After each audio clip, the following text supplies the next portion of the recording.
আসসালামু আলাইকুম ওয়া রাহমাতুল্লাহি ওয়া বারাকাতুহু। প্রত্যেক মুসলমান মুসনুন দোয়া শিক্ষা করা অতি জরুরি। হাসি দেওয়ার পর পরিবার দোয়া আলহামদুলিল্লাহ।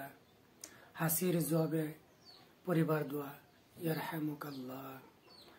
হাসিদাতা হাসির জবাব শুনিলে পরিবার দোয়া ইয়াহদিকুমুল্লাহু ওয়া ইয়াসলিহু বালাকুম। কাহার দয়ার উপর পরিবার দোয়া জাযাকাল্লাহু খাইরা। খানা সম্মুখ আসলে এই দোয়া পড়িতে হয়, আল্লাহুম্মা বারিক লানা ফিমা রাযাকতানা ওয়া কিনা আযাবান নার। খানা শুরু করিবার দোয়া বিসমিল্লাহি ওয়া আলা বারাকাতিল্লাহ। বিসমিল্লাহ বলিয়া গেলে স্মরণ হওয়া মাত্রই এই দোয়া পড়িতে হয়। বিসমিল্লাহি আউয়ালুহু ওয়া আখিরা।